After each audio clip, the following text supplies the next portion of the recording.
Tranche de couple, La vie, le drama et le monde coloré de Guillaume et Max, saison 4.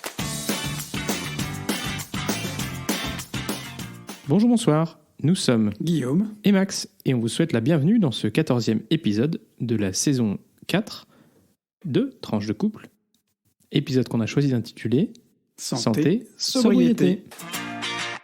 Comme d'habitude, on vous invite à vous abonner à ce podcast pour être notifié des nouveaux épisodes diffusés le lundi tous les 15 jours. Et on se retrouve aussi entre-temps sur notre page Facebook et notre compte Twitter quand on a le temps de tweeter des choses, mais on essaye toujours de tenir nos promesses.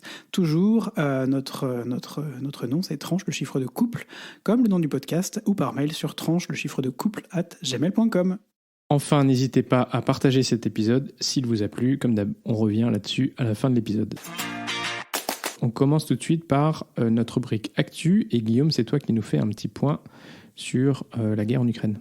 Absolument, triste anniversaire que celui du début de la guerre, pas du début, mais des 1 an de la guerre en Ukraine, du lancement de cette guerre d'agression par la Russie en février de l'année dernière.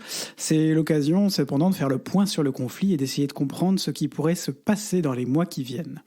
On est donc sur une guerre qui dure beaucoup plus longtemps que ce qui était prévu par les génies du Kremlin et de l'armée russe et leurs 3 jours promis d'opération militaire spéciale, SIC, c'est comme ça qu'ils avaient appelé ça et qu'ils appellent toujours ça aujourd'hui. Ce n'est pas une guerre selon la rhétorique du Kremlin, on le rappelle, et évidemment beaucoup plus longtemps que ces 3 jours prévus. On est là donc sur 1 an et on est dans un conflit, on le verra après, qui va probablement durer encore.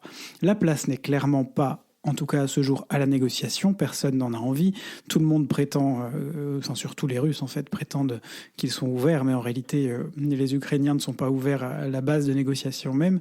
Pour les Ukrainiens, il s'agit de ne perdre aucun des territoires, ni la Crimée, ni les 2 régions du Donbass. Pour les Russes, il s'agit que les Ukrainiens reconnaissent que ces territoires appartiennent désormais à la Russie. Autant dire que pour l'instant, on est globalement dans l'impasse. Et on est dans un rapport de force et donc la question, ce sera qui pourra tenir le plus longtemps. La Russie paraît isolée, mais dispose du soutien implicite et peut-être aussi du soutien matériel, en tout cas non pas diplomatique, mais peut-être aussi matériel, même si ça n'a pas été confirmé par d'autres sources que par certaines sources de renseignement américains, de la Chine et ouvertement, officiellement, de l'Iran, qui est un grand fournisseur de drones. Ainsi que de l'héritage de l'URSS, d'une armée pléthorique et de chars à canon en quantité bien supérieure à celle de l'Ukraine. Puisque une guerre qui dure, une guerre qui est des tranchées, une guerre de position, ce qui se passe aujourd'hui, c'est une guerre aussi où on perd malheureusement énormément d'hommes. Alors les Russes ont déployé des trésors de créativité en allant chercher, faisant des propositions pour trouver des hommes dans les prisons, pour recruter des gens des hommes dans des régions souvent reculées de la Russie, en les attirant avec des soldes inférieurs, très, très basses, mais néanmoins supérieurs à ce qu'ils pourraient toucher dans leur région. L'Ukraine dispose de moins de forces humaines. Elle essaye donc d'engager un rapport différent, un rapport plus matériel. Elle dispose de l'aide de l'Occident, où les pays qui la soutiennent se sont engagés à verser au moins en tout 138,53 milliards d'euros d'aide militaire, financière ou humanitaire, tout confondu, selon l'Institut Kiel, repris dans un article très complet qu'on vous partagera des décodeurs du Monde. Alors, selon l'ancien diplomate Gérard Haro, dans un article du Point, 3 scénarios se dessinent aujourd'hui. Un premier scénario, c'est une percée décisive de la Russie qui mettrait en danger la stabilité du front et provoquerait l'effondrement de l'armée et peut-être du régime ukrainien. Le deuxième scénario, c'est un succès décisif côté ukrainien, cette fois-ci plus décisif encore que la reprise de près de 20% des terres en quelques semaines, des terres qui avaient été envahies par la Russie à la fin de l'été 2022, qui mettrait l'armée russe en déroute. Ou troisième scénario, une guerre de position telle qu'elle existe finalement, telle qu'elle se matérialise aujourd'hui, longue et coûteuse tant pour les belligérants que pour leurs alliés officiels ou officieux respectifs. Pour l'instant, on est donc plutôt sur une guerre de position. L'attention des Occidentaux est concentrée sur la reprise probable maintenant de la ville charnière de Bakhmout par l'armée russe et les membres de l'unité paramilitaire Wagner. Mais les observateurs s'accordent à dire que ce serait un succès extrêmement limité en termes d'impact réel, de sa portée militaire réelle. Ce serait cependant le premier succès russe depuis la fin du printemps 2022, et donc il y aurait une certaine incidence psychologique de chaque côté si jamais cela se confirmait. Et clairement, Vladimir Poutine pourrait jouer là-dessus pour dire que la Russie a remporté un succès évidemment décisif. Majeur, évidemment. Ce qui va se jouer dans les semaines et les mois qui... Alors que, quand on dit majeur, on parle ici de reprendre quelques mètres, on parle, les armées reprennent mètre carré par mètre carré. On est vraiment sur des toutes petites reprises en termes territoriaux, mais qui prennent un temps fou. C'est vraiment le principe de la guerre de position. Chacun essaie de grignoter au maximum. Ce que ça nous montre aujourd'hui, c'est qu'il y a un certain équilibre, en tout cas entre les forces qui sont engagées, malgré l'engagement d'énormément de forces humaines, notamment par les Russes. Les Ukrainiens, grâce à quelques livraisons d'armes qui ont déjà pu avoir lieu par leurs alliés occidentaux, peuvent eux aussi tenir, malgré leur faiblesse apparente en termes de nombre d'hommes. Ce qui va se jouer dans les semaines et les mois qui viennent, ce sera donc l'augmentation de l'efficacité et de la quantité des livraisons d'armes défensives à l'Ukraine par ses alliés. Il y a en ce moment des négociations, notamment au sein de l'Union européenne, pour coordonner un peu tout ça et mettre en place un schéma cohérent pour l'aide militaire, en tout cas à l'Ukraine. Autre chose, l'impact à moyen terme des sanctions sur les Russes, notamment sur les composants électroniques qui leur sont imposés, car pour l'instant, les sanctions qui ont été prises ont un effet extrêmement limité, voire quasiment inexistant. La Russie a réussi à s'en sortir, notamment économiquement, grâce à il faut le dire, une très bonne gestion de la Banque centrale russe qui a empêché le rouble de se dévaluer et a limité son inflation à 2,2% au lieu des 8%. Pardon, pas son inflation, sa récession à 2,2% au lieu des 8% qui étaient envisagés au début. Et puis la troisième chose qui pourrait avoir un impact, c'est évidemment des événements inattendus qui pourraient bouleverser la donne. Un changement de régime d'un côté ou de l'autre, une catastrophe de type par exemple nucléaire. Je ne parle pas ici d'une guerre nucléaire, mais vraiment une catastrophe. On sait qu'il y a plusieurs centrales nucléaires, notamment la centrale de Zaporijia, qui sont au centre du conflit et qui sont utilisées aujourd'hui sous contrôle russe comme base arrière militaire, avec plus de 1000 soldats qui seraient stationnés, notamment à Zaporijia. Clairement, les Ukrainiens ne sont pas sortis d'affaire, la Russie non plus, mais la guerre se joue à une échelle bien plus grande, avec notamment en toile de fond les tensions accrues entre la Chine et les États-Unis. Petit rappel sur l'épisode du ballon espion, le gros drama autour de ce ballon espion et l'apparition d'une repolarisation du monde par rapport à la mondialisation qu'on avait jusqu'à maintenant, entre d'un côté la Chine et la Russie, de l'autre les USA, l'Union européenne et puis quelques alliés, l'Australie, le Japon par exemple. Et puis un troisième pôle qui prend pas position ouvertement mais qui cherche à tirer le meilleur profit de la situation, essentiellement constituée des pays du Sud, l'Inde, l'Afrique et l'Amérique du Sud. Affaire à suivre donc, en espérant une issue à cette guerre qui, comme toutes les guerres, ne bénéficie en réalité à personne d'autre qu'aux marchands d'armes et en tout cas certainement pas à l'humanité. Merci beaucoup Guillaume. Voilà, c'est sûr que c'est un conflit qui dure avec beaucoup de morts et que, comme on le sait, en fait on est la période là pour l'instant d'hiver. Il va y avoir... il y a la Rasputitsa qui va arriver. Une Rasputitsa. Vous vous souvenez de la Rasputitsa, c'était le sujet favori de Max l'année dernière. Exactement. Vous savez, c'est quand finalement les sols se réchauffent, donc ça devient tout boueux. Et puis ensuite, ça se restabilise à nouveau. Et c'est là où on s'attend au printemps à avoir une nouvelle offensive assez forte. Voilà. Max, à toi, et tu vas nous parler d'un sujet qui n'est pas le même, mais qui est un sujet santé et sobriété, puisqu'on parle l'Union européenne avait cherché à faire passer la fin de la voiture thermique pour 2035, sauf que... Et oui, il y a eu un volte-face de dernière minute. Alors, devinez de qui? On s'y attend pas du tout.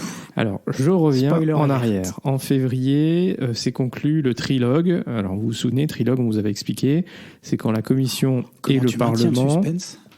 Exactement. Quand la commission qui représente qui a fait la proposition initiale d'un acte législatif, le Parlement européen et le Conseil, donc c'est toujours la présidence du Conseil qui négocie au nom des États membres, se sont mis d'accord pour mettre fin à la vente de voitures et de camionnettes thermiques neuves à partir de 2035. Ça, je suis sûr que vous en avez entendu parler.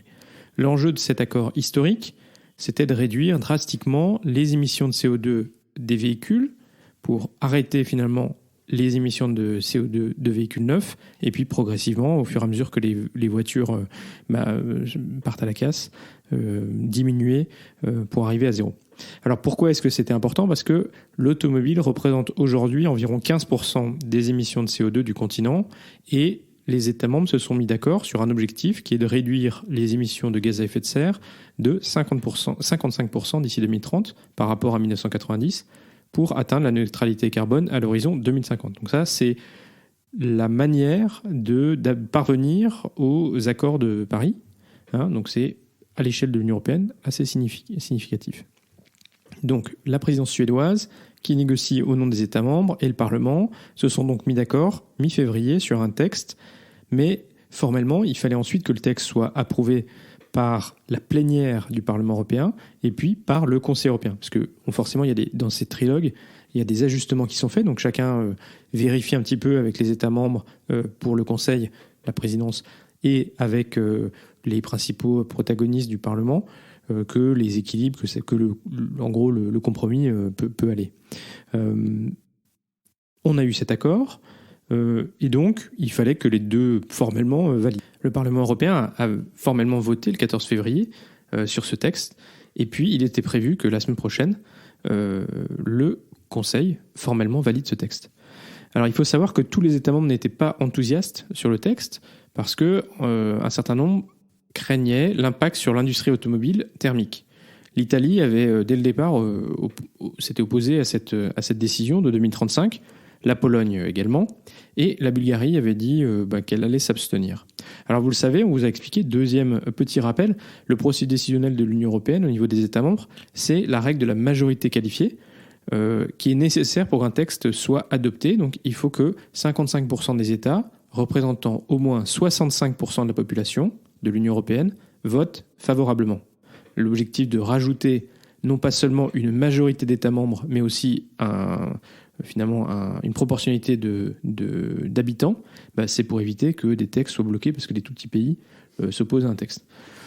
On en a déjà parlé. On parlera sans doute. Opposition et abstention, finalement, sont comptés ne comptent pas dans cette majorité qualifiée, dans les 55% et les 65%. Et donc, en général, si on s'abstient ou si on s'oppose, on peut constituer ce qu'on appelle une minorité de blocage. Si, du coup, on est suffisamment important pour empêcher que les 55% et les 65% soient réunis. Or, les trois pays que j'ai cités, ensemble, ils n'avaient pas cette minorité de blocage. Donc, le Conseil des ministres européens devait, cette semaine, mardi, entériner le texte. L'Allemagne, voilà le moment de vérité, l'Allemagne avait exprimé des doutes sur cette décision, jugeant que l'échéance de 2035, c'était trop rapide. Cette décision et cette échéance irréversible pouvait avoir des effets néfastes parce que forcément l'industrie automobile, qui est basée quand même sur le développement de moteurs thermiques, c'était compliqué. Donc elle avait demandé en particulier à la Commission européenne de prévoir la possibilité de continuer à utiliser des moteurs à combustion après 2035 si d'ici là des carburants synthétiques et non pas fossiles pouvaient être disponibles. Le texte avait du coup inclus une possibilité d'autoriser à l'avenir des technologies alternatives sans émissions de gaz à effet de serre, puisqu'on revient quand même, c'était ça l'objectif au départ, mais l'Allemagne a jugé que, en gros, malgré cette possibilité, il fallait que la Commission propose une législation supplémentaire pour encourager le développement de ces carburants de synthèse. L'enjeu pour eux, bien sûr, c'est de permettre la prolongation de l'utilisation des moteurs thermiques qui représentent de nombreux emplois en Allemagne et plus largement en Europe. Donc, l'Allemagne ayant annoncé qu'elle n'accorderait pas pour l'instant son soutien au texte, la majorité qualifiée ne peut plus être atteinte et par conséquent, l'adoption du texte est repoussée. Donc, on vous l'avait bien dit, il faut vraiment, quand on vous dit que l'Union européenne, les décisions se prennent en dehors de la volonté des États membres, vous voyez bien, avec un cas très concret, que c'est bien les États membres qui restent ceux qui décident en dernier recours. Alors, l'eurodéputée Karima Delli, qui est présidente...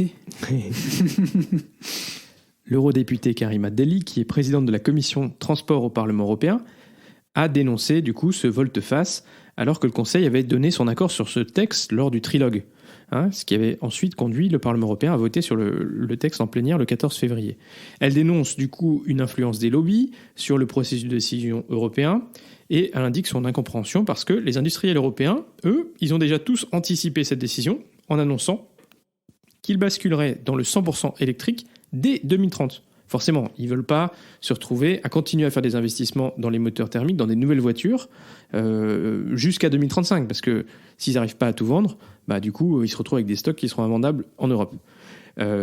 Et au vu des investissements massifs qu'ils vont devoir faire pour se tourner vers la voiture électrique, ils avaient aussi demandé à ce que, en gros, on prenne une décision une fois pour toutes, parce qu'à un moment donné, l'Allemagne, mais aussi la France, avait commencé à dire « Ah, mais peut-être qu'on pourrait réviser, on pourrait se donner une espèce de clause de revoyure en 2028 ». Et donc, les industriels avaient dit « Non, nous, on a besoin d'avoir un cadre stable, parce que si on commence à engager des investissements massifs, on ne veut pas avoir ensuite à finalement avoir une incertitude qui fasse que ces investissements ne soient pas rentables, qu'on doive continuer à investir dans la voiture thermique, alors qu'en même temps, on nous demande de faire un effort considérable pour la voiture électrique. Affaire donc à suivre, mais c'est quand même un signal qui est un petit peu mauvais. Je ne vais pas du tout mettre ça en lien, mais on a pu voir qu'il y a aussi des problématiques de politique. Ça va mettre quand même en difficulté Ursula von der Leyen, parce que le Green Deal, c'est très important. Il se trouve aussi que Ursula von der Leyen, elle est mise en minorité, ou en tout cas le Parlement, le EPP, donc le mouvement conservateur européen, European People's Party, voilà, qui, vous le souvenez, avait pas pu avoir son candidat à la tête de la Commission européenne, Manfred Weber, et c'était Ursula von der Leyen qui avait été imposée pour prendre la tête de la Commission européenne. Aujourd'hui, elle se trouve un petit peu en difficulté parce que à l'approche des prochaines élections européennes, on aura l'occasion d'y revenir. Ce parti, qui est un des deux principaux partis au niveau de l'Union européenne, souhaite en fait imposer un autre candidat que Ursula von der Leyen pour la prochaine commission. Voilà, on y reviendra. C'est un petit sujet, un petit teaser sur un sujet futur. Merci Max. Alors, une rubrique Belgitude aujourd'hui en toute sobriété, puisqu'on va vous parler eau, on va vous parler même eau minérale et on va vous parler restaurant. Vous voyez où je veux en venir. Tu veux dire water, eau. Ouais, c'est ça. Pour ceux qui connaissent la Belgique, vous savez aussi que l'eau dans les restaurants est payante. Que vous souhaitiez horrible. De l'eau plate ou de l'eau pétillante, vous devrez payer votre bouteille d'une marque bien connue qui commence par un S, qui finit par un A ou par une autre marque dont j'ai oublié le nom. Et donc en Belgique, on ne dit pas une carafe, mais une bouteille, de préférence payante, et cher payée, comme nous le rappellent des articles, notamment dans Le Monde et dans La Libre Belgique. Le sujet est de nouveau sur la table, puisque en 2019, le gouvernement wallon, alors on ne rappellera pas le millefeuille et la répartition institutionnelle de la Belgique, mais bref, ce gouvernement avait proposé d'imposer l'eau gratuite, la carafe d'eau gratuite aux restaurateurs de la région. Finalement, rétropédalage, il ne compte pas honorer sa promesse, nous révèle La Libre.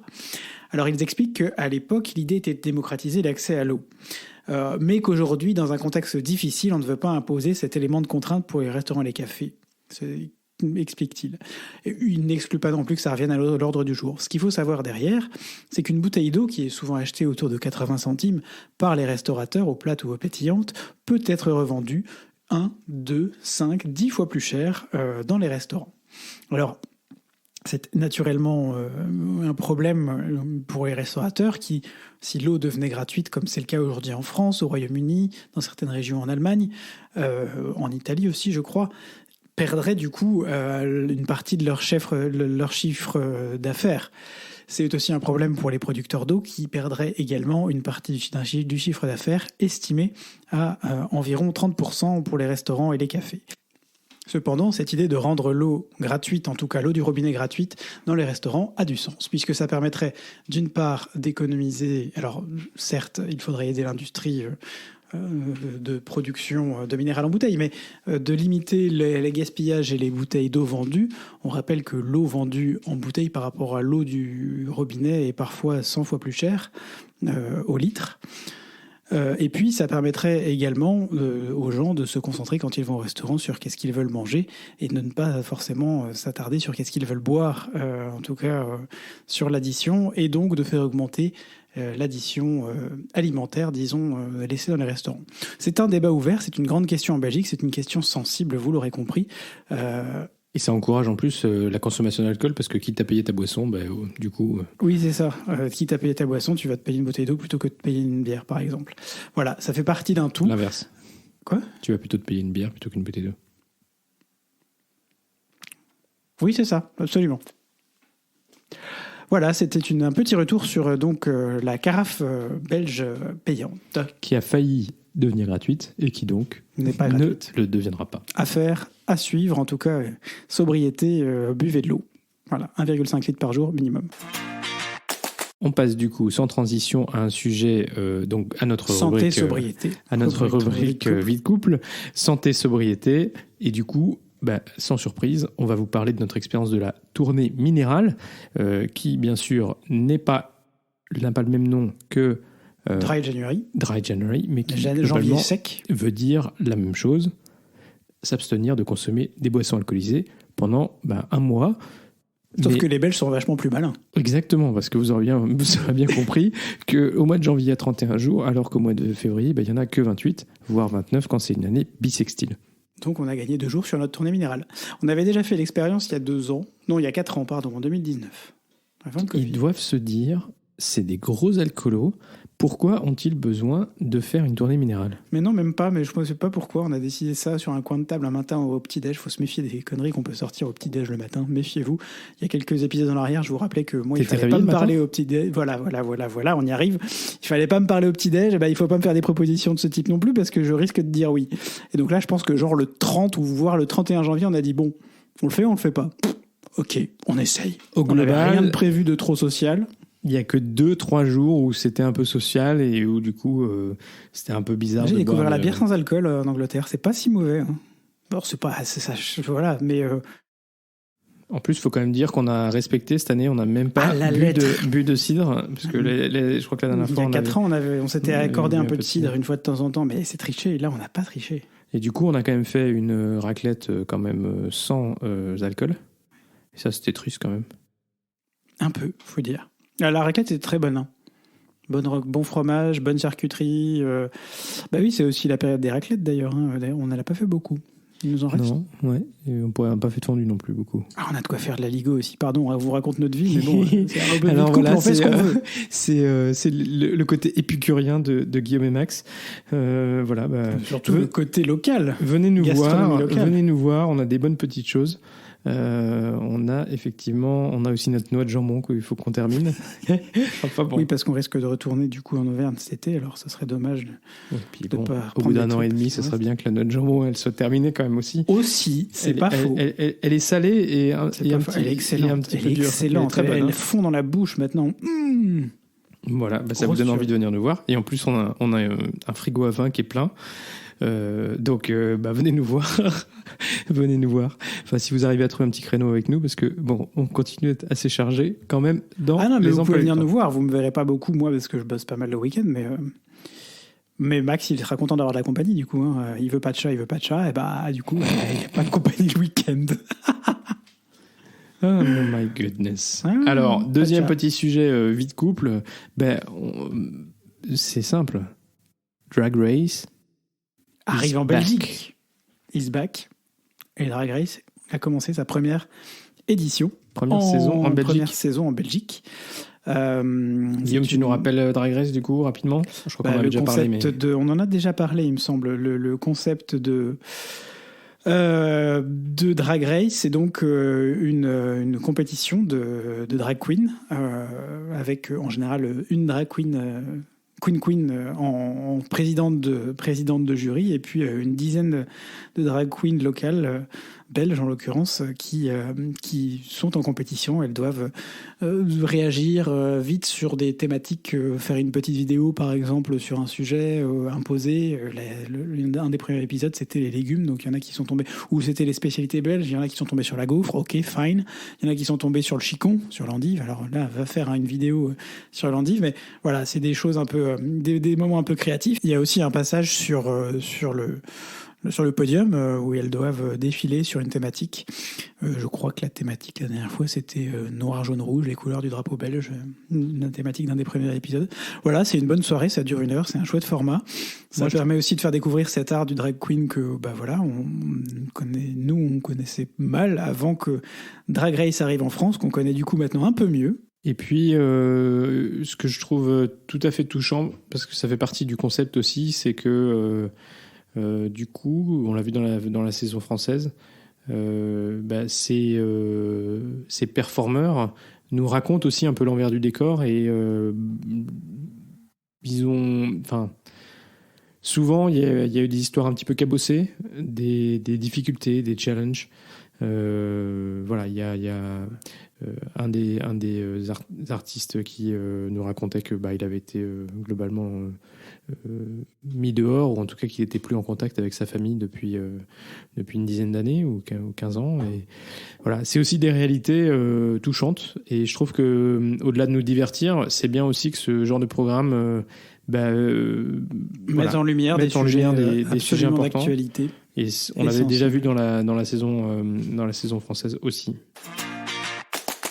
Dernière rubrique, Max, santé, sobriété. La santé, ça passe aussi par le vélo. Et alors, tu vas revenir sur un drame typiquement belge suite au retrait d'une place de taxi sur la place Flaget, donc juste à côté de chez nous. Ça nous touche tout particulièrement quotidien. Un drame absolu. Comme on ne les invente plus. On est passé quand même de la guerre en Ukraine au drame de la place de taxi place Flaget, sans transition. Exactement. Paf. Bon, alors, je vais peut-être vous donner un petit peu de background avant d'arriver à la place de taxi.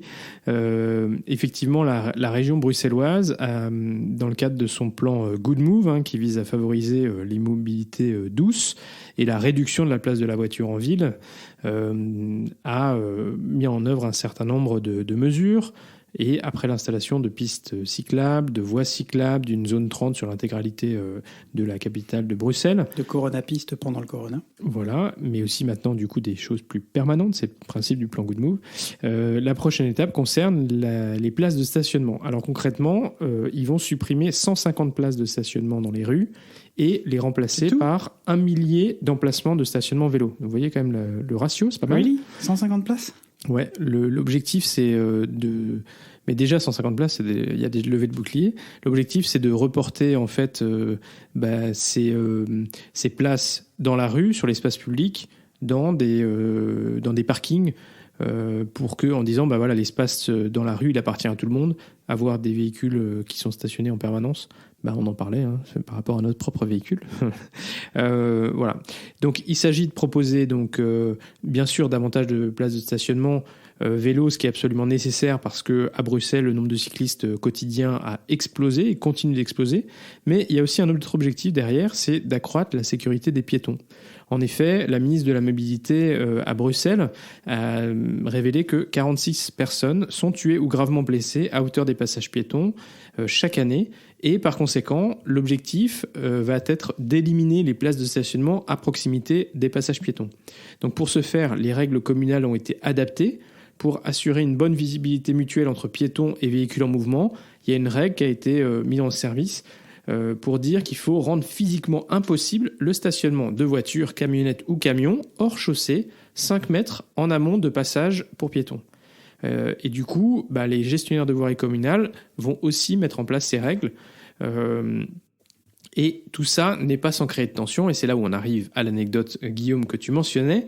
Cette semaine, on a donc eu un drama, une levée de boucliers, parce que sur la place Flagey, qui est une des places à XL très connue, là où il y a un marché, il y a une friterie, c'est vraiment un espace de rencontre. Il y a un endroit, 4 places de taxi, donc c'est une station taxi, forcément cette station taxi, elle était placée à proximité d'un des coins de la place, et donc d'un passage piéton. Et du coup, ils ont fait ce qui est indiqué dans la règle, c'est-à-dire qu'ils ont condamné une des places de la file de taxi pour mettre du stationnement vélo. Et là, levée de bouclier, l'association ou la représentation professionnelle, l'organisation professionnelle des taxis de Bruxelles a fait tout un truc en disant qu'ils allaient eux-mêmes démonter les stationnements vélos, que c'était scandaleux, tout ça. Alors que, bon, globalement, nous, ça fait combien de temps, Guillaume, qu'on habite là ? Bientôt 8 ans. Et je n'ai jamais vu plus de 2 taxis en même temps stationnés sur ces places. Et encore, elle est souvent vide.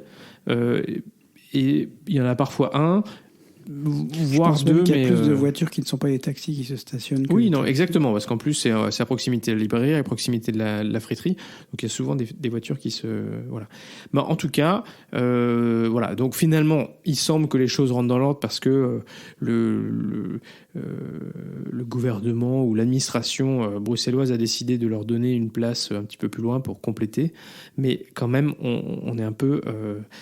c'est un peu bizarre. Après, je suis tout à fait conscient que si on veut réduire la place de la voiture individuelle, il faut avoir une panoplie de solutions, que ce soit les mobilités douces, que ce soit les transports en commun, mais aussi les taxis. Et donc, il faut aussi donner de la place aux taxis, il n'y a pas de problème. Mais c'est vrai que c'était un peu absurde qu'il y ait une levée de bouclier aussi dramatique.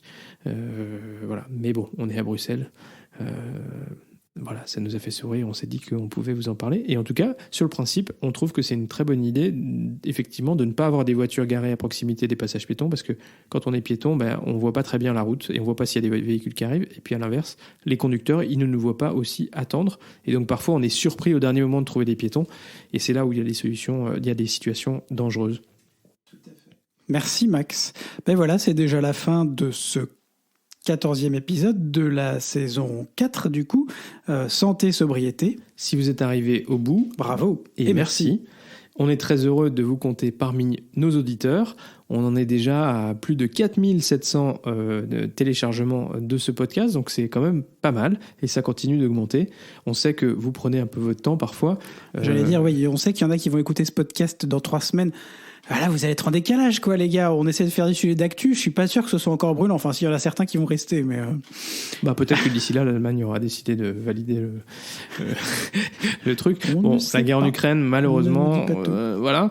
Et puis les taxis et le stationnement, ça fait des années que ça dure, ça va pas s'arrêter. Non, c'est vrai, vous avez le droit d'un peu de retard. Bon, en tout cas, on est très heureux de vous compter parmi nos auditeurs. Et si ce podcast vous plaît, faites-le découvrir autour de vous. N'hésitez pas à nous mettre aussi une petite note ou un commentaire sur Apple Podcast, Spotify ou votre logiciel de podcast préféré, un like sur YouTube ou un commentaire ou un like sur Twitter et même un petit pouce bleu sur Facebook. Et surtout, partagez. Ce podcast est diffusé le lundi tous les 15 jours ou le dimanche soir pour les plus pressés, etc. Alors, portez-vous bien d'ici au prochain épisode. Gros bisous et à très vite pour de nouvelles tranches colorées.